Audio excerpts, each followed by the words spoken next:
welcome back to the Accommodation Show. I am super pumped to welcome Noble Crawford to the show this week. We're going to be talking all things book direct, how to improve your direct bookings, what you should be doing right now, how to get more direct bookings through a pandemic, after pandemic, and that sort of a thing. Noble, welcome to the show. Thank you, Bart. I appreciate you having me so much. That's so great. And look, we met on the wonderful platform of Clubhouse. We have many mutual connections now through that platform. I guess the best way to start this off, now I've heard your story before, but I'd love you to share sort of what your background is and how you got to where you are and kind of what you're up to at the moment. Got it. Sure. So, well, first off, my name's Noble. I'm the co-founder of a hospitality brand here in Texas in the U.S. And my start really was about 4 years ago, back in 2017. And we were introduced to this kind of short-term rental, short-term accommodation opportunity by some friends out in California. And we actually flew out there and went to a mastermind that they had hosted that had a number of operators that were currently doing this with great success. And my wife and I looked at each other and we said, hey, we need to get back home and put our heads down and go to work and dive right in. That's exactly what we did, and have had a pretty good amount of success with it. Yeah, beautiful. So 4 years that you've been in this particular game. Are you focused? So I take it that you're taking on properties under management.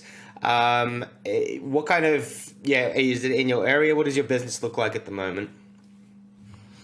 Right. So we currently, and since our inception, we've been in the rental arbitrage space. So that's kind of the rent for rent space. And so we'll lease units and we'll turn around and utilize those units for our clients, to provide accommodations for our clients. And so, we've pre-pandemic, we had scaled up to a few dozen units. Then, of course, COVID happened. We pivoted a little bit, and now we're back on the upswing again. So it's been a fun ride. Beautiful. And did you focus in Texas, or did you kind of go all over the place? What was sort of the strategy to get the business going in the first place? Right. So it has been primarily Texas. So that's where we're from, and that's where we're based, and that's where we operate out of. And so mainly in the Dallas and Fort Worth, those are the two cities, the big metro cities. And then, of course, down to a city called Waco, where a popular HGTV show is, and then also up in northern part of Texas. Yeah, cool. All right. So you've got your properties. Let's talk about bookings and driving revenue. So this episode is not going to be so much about how to sort of set up a business and to get going. This is going to be more about, all right, we're going, we've got our units. Now we need to drive guests to the properties. And there's lots of different strategies that you can employ. Right now, what does the mix look like in terms of bookings coming through to your business? Got it. So right now we play in, 5 or 6 different verticals, right? So that's going to be healthcare, higher education, corporate, small government, and then destination travelers, and then a little bit of relocation. And so I would say at this point, because we still do use some of the OTAs, the Airbnbs, the VRBOs, but those account for probably about 35-ish to 40% of our bookings. The majority of the rest of the bookings are direct. And so we've done a number of things since our inception to position our brand to be able to accommodate direct bookings and go out and serve our guests directly. So here's what that looks like. So, for example, in the healthcare space, as a lot of people do, they deal with traveling nurses, right? So that's not a specific niche within healthcare that we really play in. Reason being is because our properties are typically going to be priced higher than what the traveling nurse would traditionally be able to afford.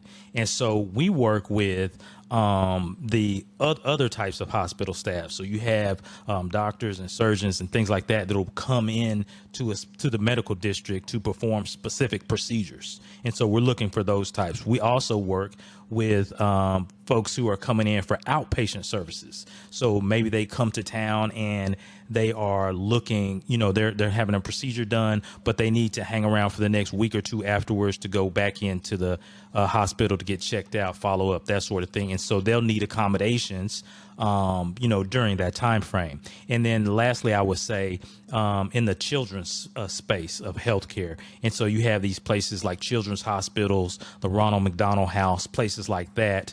A lot of those places are paying for the families when a child needs services at one of the children's hospitals. And so by working directly with those organizations, a lot of times they'll cover the cost of accommodations for those families while they're in town. So that's kind of one vertical that we play in, whereby we're able to generate direct bookings. Awesome. So can we dissect that a bit more? Is that all right? Absolutely. So, and I guess we could go through all of these 5 of these verticals, but I think this one's interesting because I know that there's the corporate traveler as well, which is another interesting one. This one's interesting. So the properties, just to start off with the properties, are you actively seeking out properties that are close to the hospital? Is that one of the keys to this particular vertical? So yes, in this space, we are looking for properties that are in a close proximity to the medical district or to major hospitals. And so close proximity to us really means within 15 minutes or less to that specific facility. And so the closer we can get, obviously the better, but that's kind of the radius that we look at.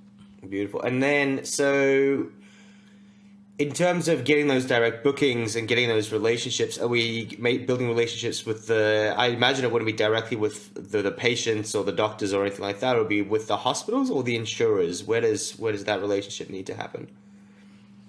Right. So from the very beginning, when we started this process, we were going to the facilities directly. Right. And starting to ask questions and have those conversations and build relationships. And so, we would go to the HR department. We would ask, who handles the placement for medical staff that are coming in, to perform procedures or what have you. In some cases, we found out it was a third party that was handling that. In some cases, depending how large the hospital was, they may have a housing coordinator type person on staff. In the case of the children's hospital, usually there's a department or a person at those facilities that helps families that are going to be in town for their child, get accommodations. And so for us, it's always been going directly to those locations and finding out who is the point person that we need to talk to, introducing ourselves, getting in front of them, and developing that relationship. Would they have a preferred supplier list already? So it's possible, yes, and usually, typically, when they do, that list is made up of hotels, and so we're coming in offering a different experience and a more homey environment for these people that are looking for accommodations. Beautiful. And then in terms of those, because you said that there's different categories, like there's the children's hospital versus surgeries or doctors and those sorts of verticals. Are you trying to find different people to talk to, and is the pitch a little bit different when you're placing a family versus placing surgeons? It's only different from the standpoint of us letting the provider know what type of accommodations we offer. So obviously for a family that may be coming into town, whether it's an adult or a child, usually those are going to be a little bit larger properties, 2 and 3 bedroom units, because you may have more individuals. Typically for medical staff, where it's an individual or 2, then those are going to be the smaller properties. But typically when we're having the conversation with the facility directly or with a third party provider, we'll let them know what type of accommodations we have that are most suitable for that specific type of client. Cool. Okay. And then if we get to a more practical sense, so you've gone in, we've built the relationship with them, we've had a chat with them, they said, yeah, Noble sounds pretty good. Great. What happens next? So usually it depends. a lot of times we can get put on a list of housing providers.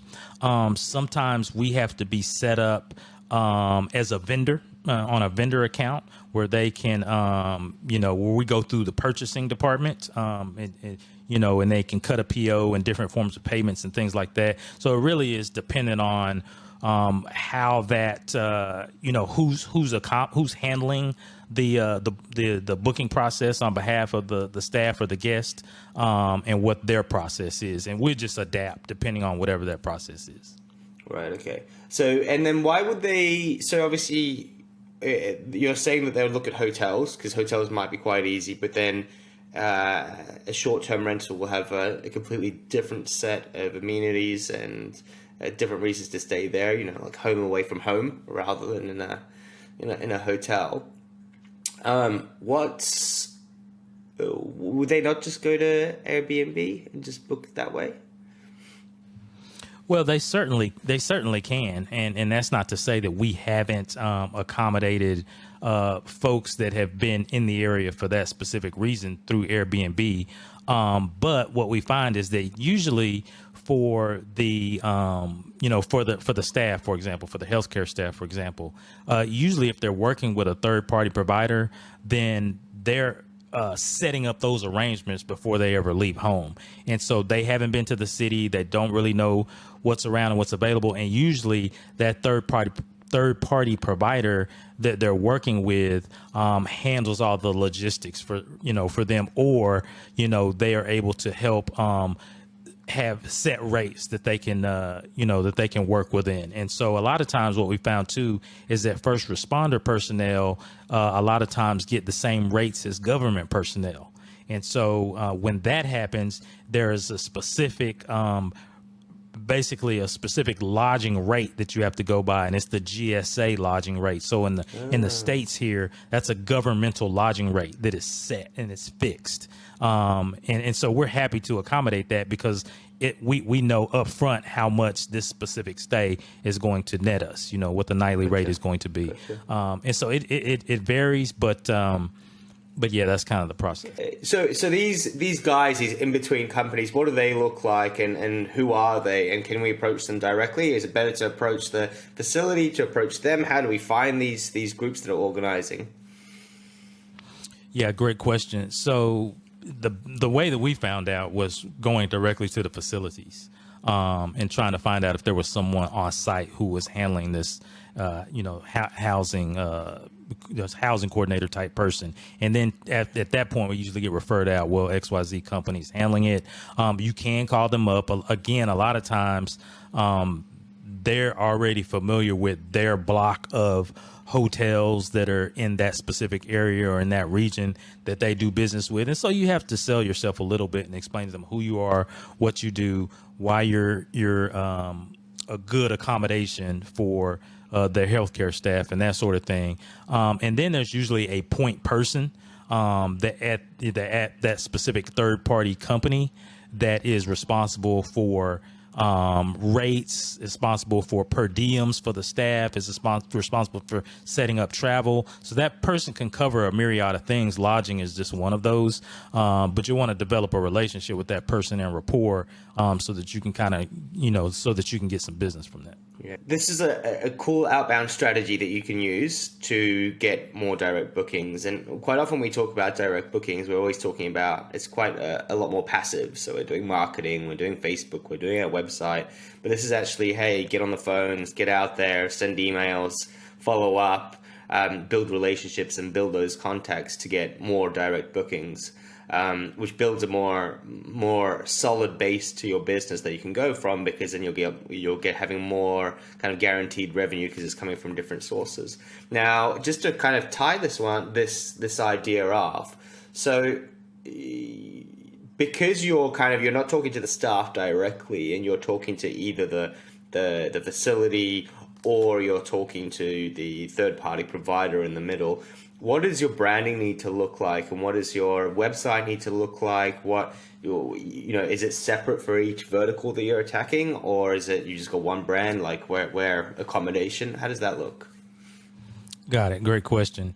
So typically, the offering that we have, the product and service that we offer, is pretty straightforward. I mean, it is essentially everything that someone could want in a home, but away from home, right? So, like you mentioned earlier, and so from that aspect, it doesn't differ for the different verticals that we work with, because we're offering everything from, you know, all of the typical amenities down to the rice cooker and the ironing board and washer and dryer. And so everybody has a certain set of needs that they require when they're at their house, their own home. And we try to replicate that while they're away from home. And so, I don't know if that answers your question, but it doesn't deviate too much from one vertical to the next, because the product offering is identical. So you can't. The pitch is home away from home more than anything, and so your website or your brand would reflect that. So I can imagine this is a typical sales, right? Get on the phone, talk to whoever. They go, "What's your website?" and then straight away they're typing in your website. And obviously, whatever message is on your website needs to correlate with whatever they're thinking. Is that correct? Have I got that part right in terms of your process? So, yes and no. So I'll explain. So our website, and you feel free to go to it, shorttermresidences.com. So our website really, and it hadn't changed a whole lot, but it's really specific towards the type of amenities that we provide at the property. It also talks a little bit about, I believe, I haven't looked at it in a while, but I believe it talks a little bit about corporate travelers and destination travelers as well, because those are verticals that we play in. But we really emphasize like what is included with a stay when you come stay at one of our properties. And so, again, those things don't really change too much. You're going to get, regardless of which industry you're in, you're going to get the same service, same set of amenities, across the board. And so from a marketing standpoint, we don't really differentiate between the different verticals or industries that we play in. But that, I won't say that that's not worth, considering. It's just not something that we've had to do. To this point. So you've put the brands together in such a way that it can cater across multiple verticals when you are talking to these people. Now, when you're with your website, though, you try to drive people to book directly through a booking engine, or is it sort of you got all the VRBOs and all the rest of it? Then you've got the second channel, which is the corporate sort of channel, which will have all the sub niches in there. And then do you have your own sort of funnel, which is separate to that? Yeah, great question. So as it stands currently, and maybe at the time of this airing of this podcast, we are in the process of finishing building out our own custom booking engine. It has been a behemoth project. I would not recommend it for very many people. That's why you should have told to me.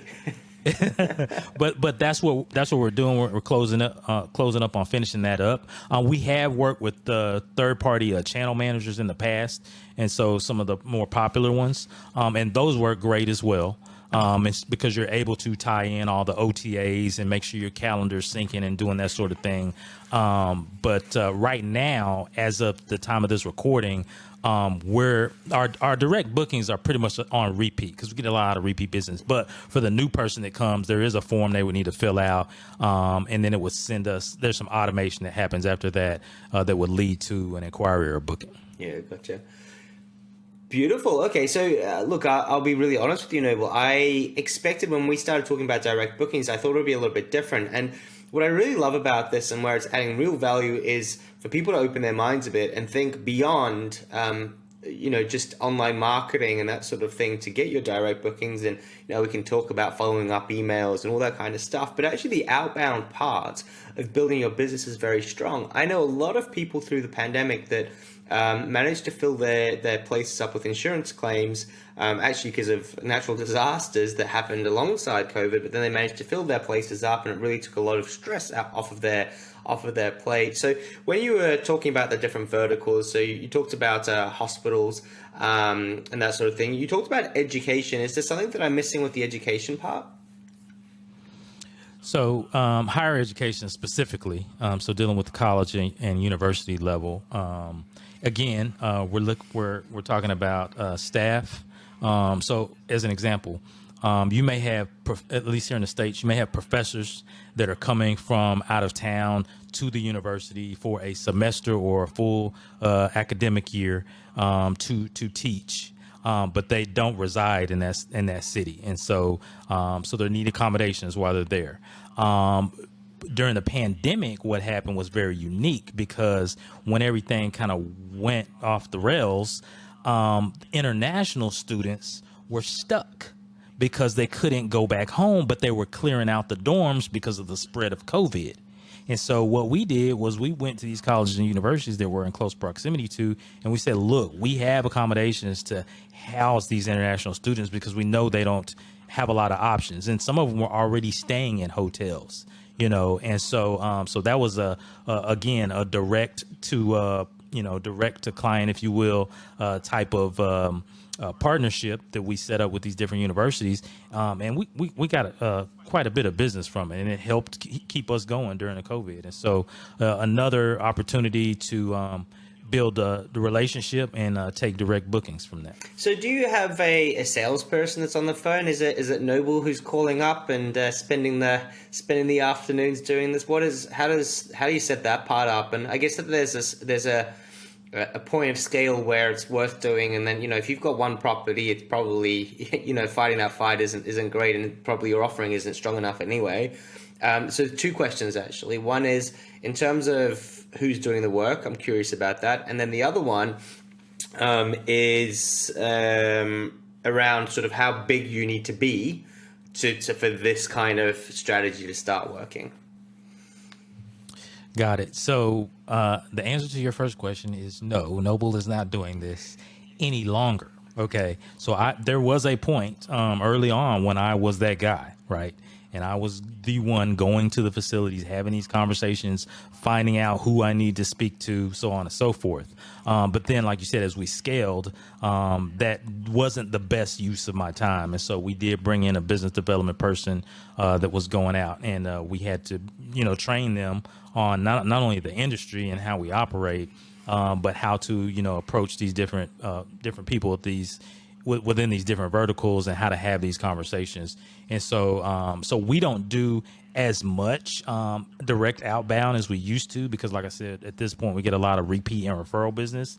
But it started out being me, and then we gradually brought on someone to fulfill that role. So at what stage, how many units did you have when you said, hey, I've got to get out there? So again, for us, this was so when we started the brand, we were very intentional about building a hybrid company that focused on not only short-term stays of 30 days or less, but also longer-term stays. So out of the gate, I was out doing this because I was familiar with the traditional corporate housing model that we have here in the U.S. But short-term rentals were very new to me. But I knew that there was some benefit to hosting guests for longer stays.